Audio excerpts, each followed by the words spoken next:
जोहार दोस्तों, आज के वीडियो में बात करने वाले हैं माझी परगना शासन व्यवस्था, जिसे माझी शासन व्यवस्था के नाम से भी जाना जाता है। ये संथालों की शासन व्यवस्था है। ये किस प्रकार से कार्य करती है, इसमें कौन कौन से महत्वपूर्ण पद होते हैं, ये पूरी जानकारी इस वीडियो में हम ग्रहण करने वाले हैं।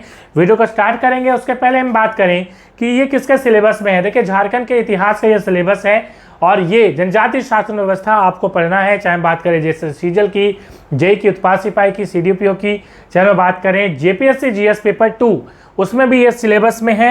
और जेपीएससी जीएस पेपर 2 की सिलेबस आप यहाँ पे देख पा रहे हैं, जिसमें आपके 16 जो मार्क्स के सवाल यहाँ पे आने वाले हैं। ठीक है, तो यहाँ पे हमने ऑलरेडी मुंडा शासन व्यवस्था, नागवंशी, परहा पंचायत, ये तीनों को हम लोग कर लिए हैं। आज हम करने वाले हैं माझी परगना शासन व्यवस्था। माझी परगना शासन व्यवस्था ये झारखंड की सबसे बड़ी जनजाति संथाल, जी हाँ, संथाल झारखंड की सबसे बड़ी जनजाति है। और इसकी पॉपुलेशन हम बात करें तो इसकी पॉपुलेशन है 35%, याद रखिएगा। तो उसी की यह शासन व्यवस्था है। एक बार हम संक्षेप में बात कर लेते हैं कि शासन व्यवस्था हमें पढ़ना क्या क्या है। तो ऑलरेडी आप यहाँ पे देख पा रहे हैं लिस्ट, इसमें हमें ये शासन व्यवस्थाएं पढ़नी है। मुंडा शासन व्यवस्था मुंडाओं की है। नागवंशी शासन व्यवस्था जो है वो नागवंशियों की है। परहा पंचायत शासन व्यवस्था की हम लोग बात करें तो ये उरांव की शासन व्यवस्था है। ठीक है, उसके बाद हम लोग बात करें माझी परगना, तो ये संथालों की है जो आज हम पढ़ने जा रहे हैं। यदि हम बात करें आगे मुंडा मान की शासन व्यवस्था, तो ये हो जनजाति की है। उसके बाद धुकलो सोहार जो है ये खरिया जनजाति की है। ठीक है, उसके बाद जो अंतिम है आप देख पा रहे हैं जातीय पंचायत शासन व्यवस्था, इसमें कई सारी जातियाँ हैं जिन्हें हमें एक एक करके पढ़ना पड़ेगा। वीडियो को आगे हम लोग बढ़ाते हैं और इसमें सबसे पहले मैं बात करें माझी शासन व्यवस्था की। माझी परगना शासन व्यवस्था के नाम से भी इसे हम जानते हैं। तो ये संथाल जनजाति का शासन व्यवस्था है। ठीक है, और हम बात करें आगे तो इस शासन व्यवस्था में आपको 3 स्तर में आपको ये काम देखने को मिलेगा। सबसे पहले तो गांव स्तर होता है, उसके बाद देश स्तर होता है, तीसरा जो है वो परगना स्तर पे होता है। ठीक है, तो ग्राम स्तर, देश स्तर और परगना स्तर पे काम होता है। ये इसका मतलब ये 3 लेयर्ड स्ट्रक्चर है। ठीक है, आगे हम बात करें तो ग्राम स्तर पे कौन कौन से यहाँ पे प्रमुख पद होंगे उससे सवाल आएंगे। तो ग्राम स्तर पे हम बात करें तो एक तो माझी होगा, दूसरा प्राणिक जिसे प्रमाणिक कहा जाता है। जैसे सीजल में ऐसे सवाल आए थे, जेपीएससी में सवाल आए थे कि ये जो प्राणिक है, ठीक है, सवाल इस तरह से आए थे, मैं बता दूं कि जो माझी होता है उसका जो सहायक होता है उसका क्या नाम है। ठीक है, तो यहाँ पे प्राणिक जो है यहाँ पे ऑप्शन में था, तो आपको इस प्रकार से सवाल बनते हैं। मीन्स हम बात करें गांव स्तर पे जो है, गांव की शासन व्यवस्था में सबसे महत्वपूर्ण पद होता है वो माझी का होता है। मतलब गांव पंचायत का, ग्राम पंचायत का हेड माझी होगा। उसके बाद जो माझी का सहायक होगा, ठीक है, जिसे हम उपमाझी के नाम से भी जानते हैं और प्रमाणिक के नाम से भी जानते हैं, तो उसे जो है आप ये दूसरा पोस्ट हो गया। और तीसरा पोस्ट जो है वो गुणायत हो गया, गुणित हो गया।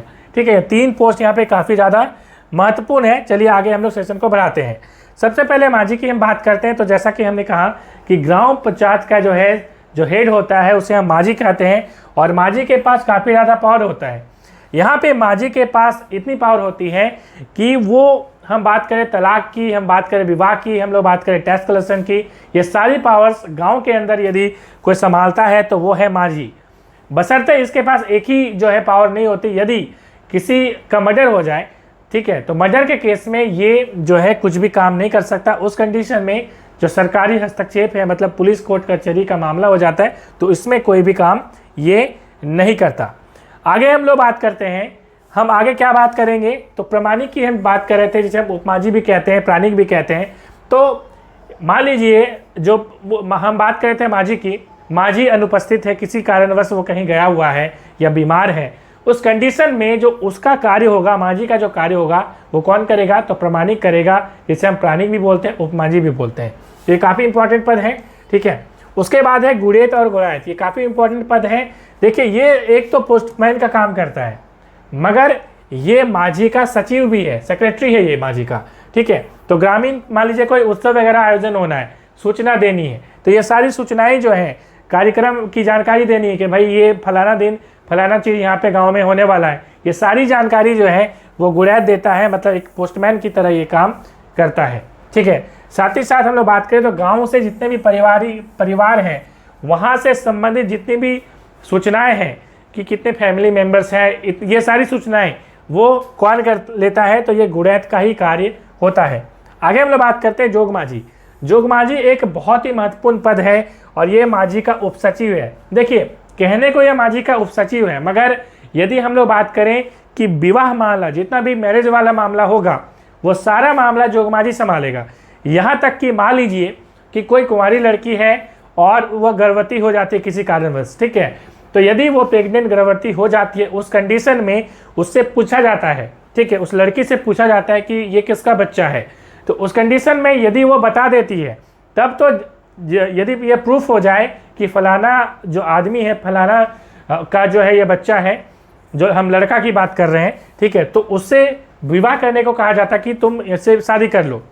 यदि शादी नहीं करता है तो उसे बिटलाहा दे दिया जाता है, ठीक है, उस लड़के को बिटलाहा दे दिया जाता है। हालांकि ये बिटलाहा की प्रोसेस जो है वो परगना स्तर पे होती है। जैसा कि हमने अभी बोला था कि ये जो मांझी हम बात कर रहे हैं मांझी परगना शासन व्यवस्था की, ये 3 स्तर पे काम करेगा। एक तो गांव, उसके बाद देश, 5 या 8 मतलब गांव को मिला के देश बनता है, और तीसरा जो है लगभग 20 गांव के आसपास में जो है मिला के वो परगनेत बनता है, ठीक है, परगना बनता है। परगनेत तो उसके हेड को बोलते हैं, परगना बनता है, ठीक है। तो परगना का जो हेड होता है वो परगनेत होता है। तो परगनेत जो है वो बिटलाहा देता है। मतलब ये हम अभी जो बात कर रहे थे कुंवारी लड़की का, और हम बात कर रहे थे जोग मांझी का क्या पावर होता है। तो जैसा कि मान लीजिए वो लड़की ये नहीं बताती है, एक तो कंडीशन हमने बोला कि बता दिया कि भाई फलाना लड़के का जो है ये बच्चा है, ठीक है, और वो यदि अपना लेता है देन उसकी शादी हो जाती है। यदि वो लड़की नहीं बताती है, ठीक है, उस कंडीशन में क्या होगा कि उस कंडीशन में लड़की के परिवार वालों से भोज भात मांगा जाएगा, जुर्माना लगाया जाएगा और पूजा पाठ किया जाएगा, और यहाँ पे जोग मांझी का जो गोत्र होगा, ठीक है, वही गोत्र जो है उस बच्चे का होगा, ठीक है। तो ये जोग मांझी की स्पेशल पावर है जहाँ से सवाल पूछा जा सकता है, क्योंकि ये सिंपल सवाल पूछेंगे नहीं, पूछेंगे तो थोड़ा सा हटके सवाल पूछेंगे, तो थोड़ा सा इस पर थोड़ा फोकस करिएगा, ठीक है। अब हम लोग बात करते हैं भगदो प्रजा की। अब भगदो प्रजा क्या है? तो भगदो प्रजा जो है, नाम से प्रजा लग रहा है, मतलब जितने भी वरिष्ठ नागरिक होंगे जो काफ़ी मतलब कि एक तो एज ज़्यादा होगा, साथ ही साथ जो प्रतिष्ठित व्यक्ति होंगे समाज के, वो उनको जो है भगदो प्रजा बोला जाता है। और कोई भी मान लीजिए कोई झगड़ा वगैरह का निपटारा करना है तो काफ़ी लोगों को बुलाया जाता है, ठीक है। तो उसमें बुलाया जो जाता है तो जो वरिष्ठ लोग होते हैं, जो काफ़ी एजेड होते हैं, उनकी काफ़ी ज़्यादा एक्सपीरियंस होती है। साथ ही साथ कुछ लोग ऐसे होते हैं जो काफ़ी प्रतिष्ठित होते हैं, ठीक है, उन लोगों को भी बुलाया जाता है और उनकी बातें काफ़ी महत्वपूर्ण होती है, उसे हम कहते हैं भगदो प्रजा। आगे है लासे टंगाए, नाम से ही लग रहा है टांगा वाला, मतलब कुल्हाड़ी वाला। मतलब ये क्या करता है, ये जो है ग्राम की जो रक्षा है उस दल का प्रमुख होता है, नाम से समझ रहे हैं। उसके बाद चौकीदार से समझ ही रहे हैं कि चौकीदारी वाला काम करेगा, ठीक है, रखवाली वाला काम। उसके बाद है नायके। नायके एक महत्वपूर्ण पद होता है, ठीक है। नायके क्या होता है? गांव का पुजारी होता है।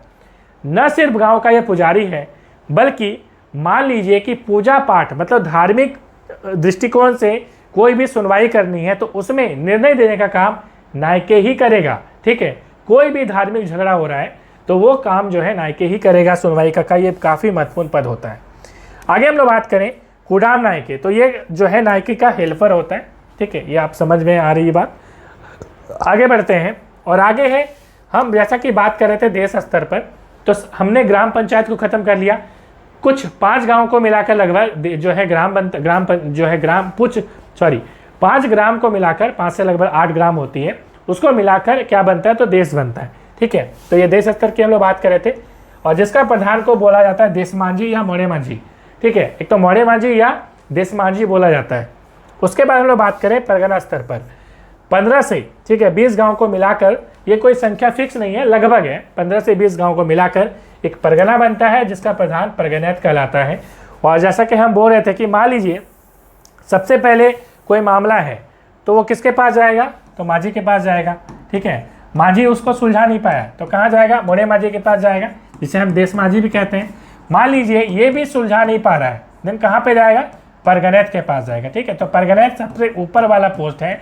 और इसलिए मैंने बोला था अभी कि मान लीजिए कोई गलती करता है, और गलती जैसे यौन संबंध की हम लोग बात कर रहे थे अभी, ठीक है, कि कुंवारी लड़की जो है वो प्रेग्नेंट हो गई, या मान लीजिए कि एक लड़की है, ध्यान से सुनिएगा, एक लड़की है मान लीजिए, और वो लड़की मान लीजिए जनजातीय संथाल जनजाति की है, और ये लड़की जो है मान लीजिए कोई दूसरी जनजाति, मतलब जनजाति नहीं, कोई दूसरी जनजाति हो, मतलब कोई दूसरा गोत्र हो, या कोई जनजाति का है ही नहीं, वो मान लीजिए नॉर्मल कोई जनरल वगैरह है, उसके साथ यदि किसी तरह का संबंध वो बनाती है या शादी वगैरह कर लेती है, तो क्या होता है उस कंडीशन में भी जो है इसे जो है सज़ा दिया जाता है। फिर वो बिटलाहा वाला केस फिर से जो है बिटलाहा दे दिया जाता है। ठीक है, तो ये भी इम्पॉर्टेंट है। और ये जो बिटलाहा वाला प्रोसेस होगा वो परगनैत करेगा, इसलिए करेगा क्योंकि देखिए जैसा कि हमने बोला कि यह परगनैत जो है सबसे ऊपर वाला पोस्ट है। ठीक है, इसलिए परगनैत के पास ये पावर होगी कि उसे बिटलाहा का मतलब है उसे समाज से बहिष्कृत कर देना, मतलब समाज से निकाल देना। हालांकि बिटलाहा को कैंसिल करने का भी प्रोसेस है कि मान लीजिए बिटलाहा जो है हो जाता है, तो यदि वो भोज वगैरह दे देता है तो उस कंडीशन में जो है वो बिटलाहा जो है रिवर्स भी हो जाती है कई बार। ठीक है, वो डिपेंड करता है कि किस मतलब कि गुनाह कितना संगीन है, उस पर ये डिपेंड करेगा। ठीक है, उसके बाद हम लोग बात करेंगे महत्वपूर्ण शब्दावली। तो सबसे पहले करेला दंड है, बहुत सिंपल सा दंड है जिसमें लगभग जो है 15 रुपये से 5 रुपये से लेकर 150 रुपये तक का दंड इसमें दिया जाता है। ठीक है, अब हम लोग बात करेंगे बिटलाहा की। तो बिटलाहा जो है ये सबसे कठोर सजा है, जैसा कि हम यहाँ पे बात कर रहे थे, और अभी जो है बिटलाहा नहीं के बराबर अब दिया जाता है। ये भी एक महत्वपूर्ण सूचना मैं बता दूँ, बट काफ़ी इंपॉर्टेंट है। आप यदि संथाल जनजाति में जाएंगे तो अभी भी, ठीक है, कुछ टीचर ये ऐसा बोलते हैं कि अब जो है हमारी पॉलिटिकल सिस्टम आ गई है, अब जो है हमारी जितनी भी शासन व्यवस्थाएं हैं झारखंड की वो एक्टिव नहीं है। बिल्कुल ये बोलना गलत होगा। आप यदि झारखंड के गांव में किसी में जाएंगे, जैसा कि मैं एक गांव से बिलोंग करता हूँ दुमका जिला के, तो आप यदि गांव में जाएंगे तो आपको पता लगेगा कि अभी भी ये शासन व्यवस्थाएं कितनी स्ट्रांग है। ठीक है, अब आगे बात करते हैं। तो ये हमने ऑलरेडी इस पर बात कर लिया है। ठीक है, उसके बाद है लुबीर सेंद्रा। तो ये सर्वोच्च न्यायिक संस्था होती है। ठीक है, उसके बाद है सेंद्रा बेंसी। इससे सवाल एग्जाम में कई बार आया है। ठीक है, जैसे सीजीएल में भी आया था प्रीवियस ईयर में। और ये एक शिकार परिषद होती है। ठीक है, तो शिकार वगैरह जो है संथाल जनजाति में काफ़ी ज़्यादा इंपॉर्टेंट होता है और वो शिकार करती है। तो ये शिकार परिषद जो है ये सेंद्रा बेंसी के अंतर्गत ही ये किया जाता है। ठीक है, उसमें कई सारे लोग होते हैं। तो आई होप यहाँ तक चीज़ें क्लियर हो गई होंगी। मिलेंगे नेक्स्ट वीडियो में। Thanks for watching.